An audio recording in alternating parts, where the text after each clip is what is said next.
Inshallah and Ashe, as always, divine will's blessings to you and for you. So it's the final test between Libra and Capricorn Plutonian style this week. But welcome to a week's Mystic Messages. I am your host, the Tanya D. I am a practicing holistic shaman, medium, an otherworldly life coach, playing in the subtle fields, a reflector by design, as I follow the lunar energies, the moon, through the seasons.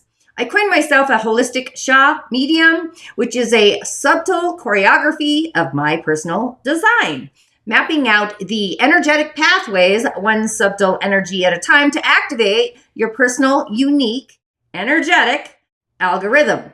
Each week, I cover the moon's stages through the seasons, the elementals, a daily divination, and an affirmation. And if you are new to my show, my channel, please subscribe, ring the bell to alert other lunar beings that really resonate with my frequency and my vibration, that want to be a part of a tribe. Each season reflects new energies. And Reflector's guidance this week, as we follow the moon through the season and where we are at the moment on this mystical Moon's Day Monday, we do kick off the week with the moon in Gemini. So it's like a fellow air sign with the sun in Libra, telepathically sensing our emotions. Like, are we feeling the relationship between the emotional field? Are we conversing with our own inner emotions, that inner critic inside our throat channel or throat center, along with our solar plexus? And the sun is shining light into our future relationships and partnerships, however we converse with them. But that's not all. We do have the final test of all tests between future relationships, all our relations. And if we are going to obey the laws of the establishment, the laws of man. So you may feel a little bit twisted, more than likely tested. Just remember, no means new opportunities. Who we become in the future as a collective is transforming right before our very eyes. Words have power. Communicate diplomatically.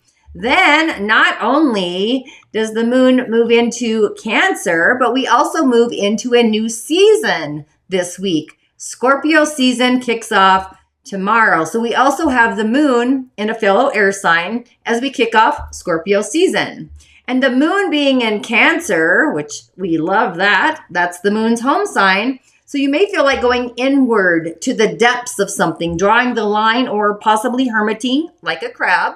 So with the sun in Scorpio, the moon in Cancer, it's aligned and possibly restricting some flow with stern old Saturn in Pisces. It's like the old man, right? The old wise man is kind of what I see there. But the moon being in her home sign, this is us nurturing our boundaries, our emotional foundation, creative insights as well, and really feeling the depths of our emoting. And then as we move into the weekend, or possibly not quite that far, we do have the moon in Leo, firing us up, roaring like a lioness. The moon is also squaring off with the sun, going to be void, of course, on Saturn's day. So emotions may roar, like percolating inside, or they may be more passionate, intense, hot, heated, steamy, if you can catch what I'm throwing down here. So you may be seen by the higher ups. Be sure you have subscribed, as the Scorpio Sacred Spirit Circle will be up very soon. A meditation and a ritual to follow. I did realize I did that a little bit backwards. It is what it is. However, it will be up soon here on YouTube. Listen to your personal sun sign as well, along with your moon, to gravitate into your own mystical magic self. And share in the comments. Really, truly let me know. Sending universal streams of gratitude and thank you for just showing up with me live on Fridays, by the way. Not just for Spill the Tea, but also on Fridays, we do have my live show where I do mini cowrie shell divination. Live every Friday, 3 p.m. here on YouTube, plus Tanya D on Facebook, my Facebook business page. You may or may not know, but I do live mini cowrie shell divinations every Friday at 3 p.m. Mountain Time. All you need to do is show up, Comment your year of birth along with your month. I move the shells on your behalf and be a steward of the universe. So if you feel you do need guidance, I do also offer, of course, one-on-one private sessions. I prescribe rituals to address the forces of adversity, the elementals, in my divinations. The otherworldly medicine cabinet is kind of how I see that. So, excuse me. So, if you would like me to dive on deeper into your own personal medicine cabinet, your gift, your intuitive or psychic abilities, for sure, take the Change Your Stars quiz as well. It's a kickoff or a prelude, I should say, to Change Your Stars, an offer I have in my online coven. I do feel that we all have a base note, and then we also have some added influencers, ingredients to really assist us. But the Shamanic Healing Academy, as well as my online grimoire, it's the Shah in the Medium. It's a virtual library. It has all of my online offers, including Change Your Stars, from a beginner's level, a foundation, into masters, and also evolving, where you can learn at your own pace in your own grace field.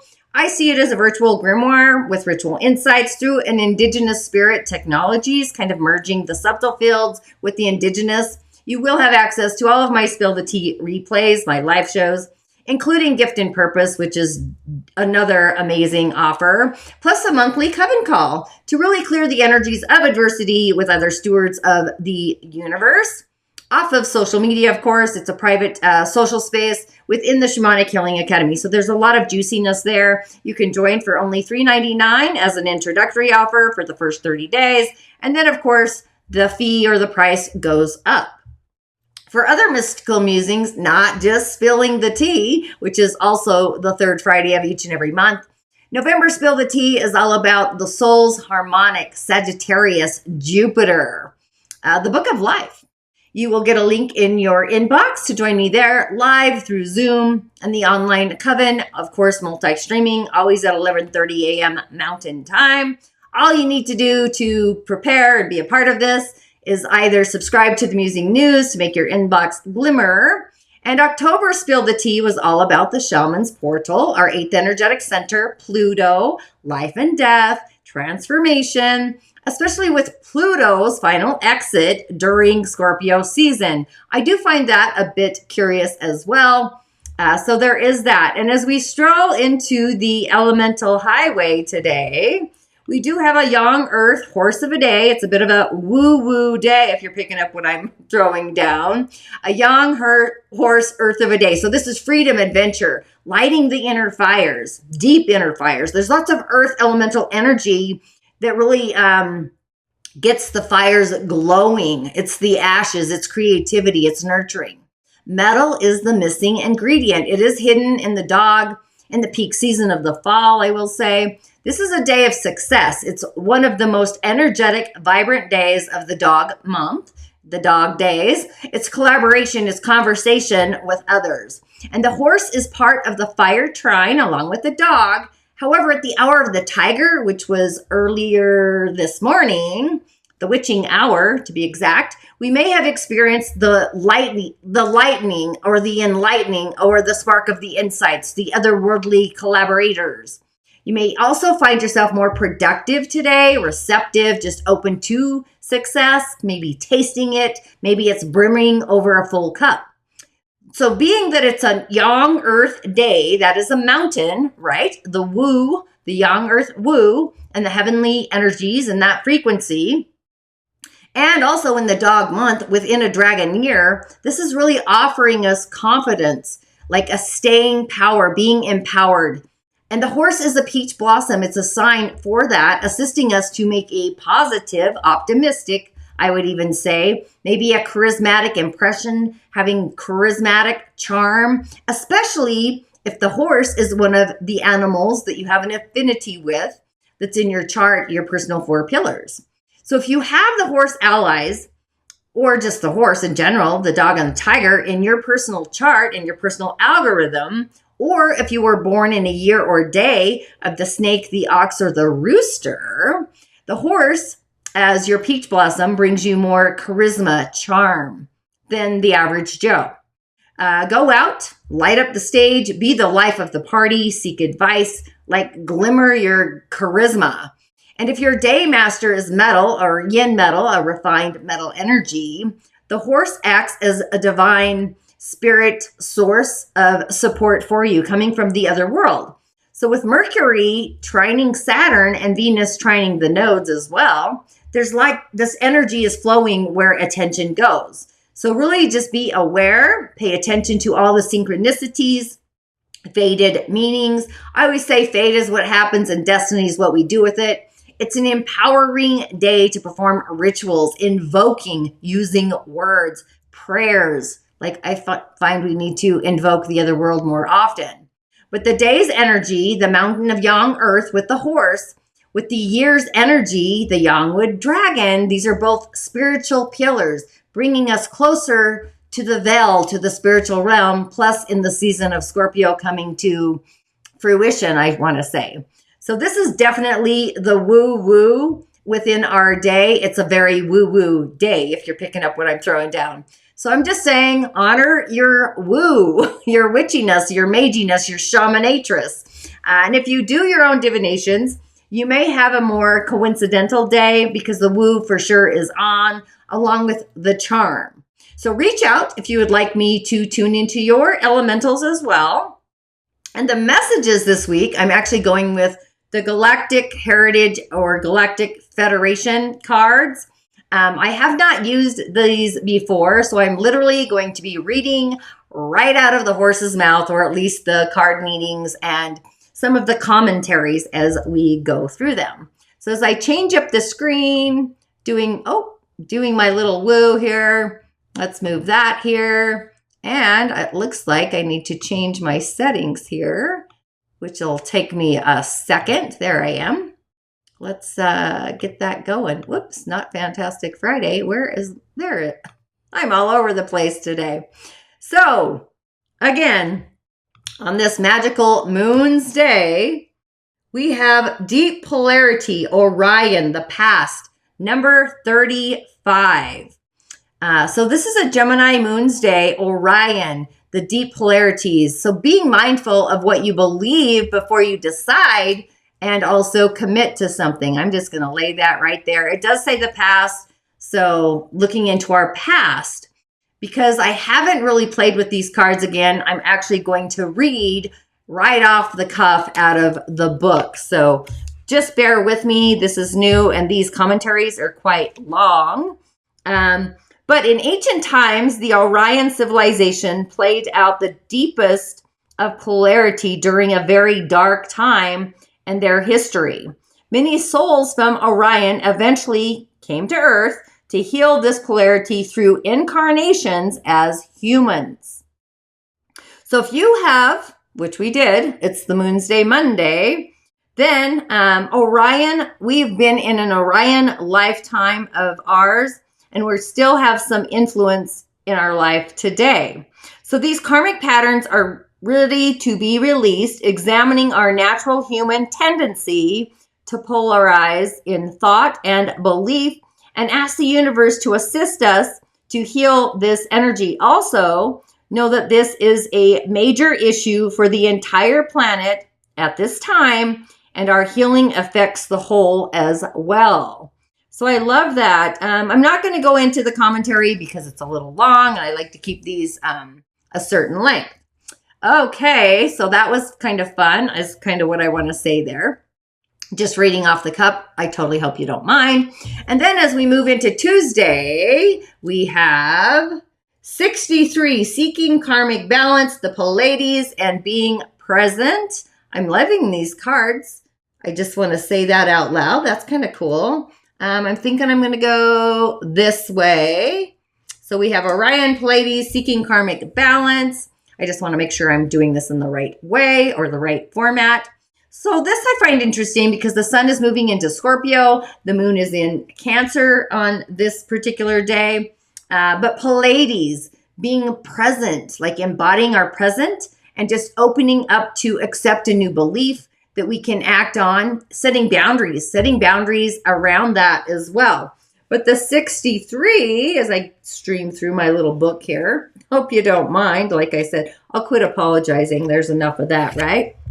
So As a fourth to fifth density species in this era, Pleiadians are now experiencing a higher spiritual awakening. They recognize their past imbalances and have gained a sincere intention to balance karma by recognizing that all things happen for a reason and learning from their choices.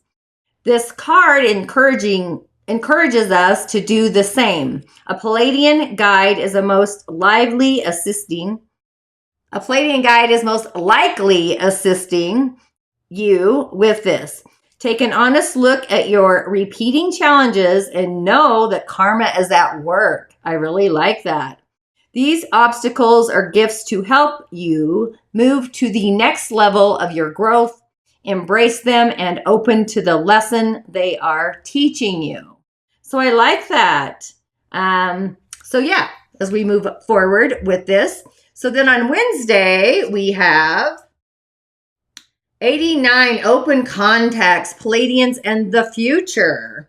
I kind of like that too. And I like the look on the card. I don't know if you can see that. Like I said, this is a new card deck. Not new, but I've had it. Either way, Pleiadians again, open contact, the future, the 89. So this is like, to me, it feels like direct communication, especially if you listen to Bashar. It's like we are now in contact, like it's not too far off into our future. So I kind of am streaming into that. It feels like we've probably already had contact. Let's be real. Who doesn't channel anymore, right? But the message here is open contact in the future. This card has to do with meeting an other, stepping onto common ground into the unknown and making a connection with a new entity or consciousness. It means facing your fears in order to do this, but experiencing transformation in the process. The future Pleiadians are committing to mentoring humans in this contact process, and their energy is here to assist you. It is also likely that this Pleiadian energy is a future life of yours, reaching out through time to support you, or it could be a new channeling experience. Either way, it is time to open yourself for contact. I really feel like we're going to be moving into first contact. I feel like that's kind of going to be the finishing streams of this Capricorn Pluto energy that we're entering to and finishing up during Scorpio season. So I'll take that, I guess. And then for Thursday, another Pleiades, 41, past guilt, it says. I'm liking these cards. I'm not going to lie. I seriously have never played with them before. Obviously, I'm reading out of the book. However, 41, guilt. This is like a mind trip to me. The mind trips us up sometimes, or maybe we trip up our mind. Maybe we feel a past lifetime where we don't belong in our heart of the matter. Like we know it in our heart, like we know we don't belong. I feel this way all the time. I just want to say that out loud. But the 41 is kind of that energy. It's like, where does my heart, being mindful of where my heart does and doesn't belong, and the guilting of the past. I feel like we need to release the guilt of the past with the 41 is kind of what I'm sensing there. But 41 in a meeting, in the ancient days, well-intentioned actions by Pleiadians ended up causing a whole planet to be destroyed. Since that time, they have held a tremendous amount of grief and guilt as a species. I guess we're going to be releasing this. That's kind of what it feels like. They have healed a lot since then, but many humans still carry these patterns. So look deeply at the things in your life you feel guilty about. The wisdom you have now can create compassion in your heart. Let that compassion flood the wounded part of you. Let the love from the universe fill the part of you where that guilt still lives. Let it go. All is forgiven by the universe. I believe that. Now we need to forgive ourselves. We must forgive ourselves. So yeah, I feel like we are going to move into a new paradigm. I would say go to the water and release whatever is not serving your soul, your spirit, or your past. Release the guilt, basically. And we finish on Friday, Fantastic Friday, with 104, leaving home, ascensionai. Ascensionai. I'm sorry if I slaughter that word. Parallel. Feels like parallel worlds, parallel universities. And I feel like it's a carry off from the 41, being that this is 104, setting boundaries around our heart on nurturing where we do or don't belong and what we do attract. Especially with, we're on this cusp of Aquarian energy with Pluto. So I kind of feel that, especially with the moon in Leo. So it's like leaving home, 104, parallel. It does feel like parallel universe, right? But let's see what the 104 says as we go to the very back of the book. Oh my goodness, this might be the final card. Nope, it's not. So this is spiritual sovereignty. I'll take that. Spiritual sovereignty is a piece. Oh, yeah, sorry. Spiritual sovereignty is a place of complete balance. One walks in integrity, has completed unfinished business, confronted and owned the shadow, recognizes illusion, and knows the self intimately without judgment. From here, the person becomes free to feel the flow of the universe that is called synchronicity. This is an essential Asani, I should have Googled that, Asani teaching. Once you firmly are rooted in an open-hearted life based on integrity and synchronicity, you become a fully realized being. This is our roadmap to awakening for individuals and Earth as a whole. If you haven't already, it is time to begin the journey. So yeah, I feel like we're carving and cleansing our past to move into the future of spiritual sovereignty. So I hope you enjoyed that today. I did it a little different, which is fine, right? Changing it up is always a great thing to do. And then our mystic message for the week. I kind of came up with this just in allowing an affirmation for a mystic message to come through the final days of Pluto and Capricorn, squaring off with Libra, the sun. So the affirmation, I felt like it was beyond time to partner up with our higher intuitive self. That was a lot. But I allow myself to partner with my higher self, our Sira, what we look like on the other side, releasing limitations to live in our high heart, high-heartedly. So that was kind of a lot, but I do love it. Will I see you Friday for the live show? Go ahead and comment below. And as always, Shay and blessings. Whoopsie. I'll see you, of course, on the other side.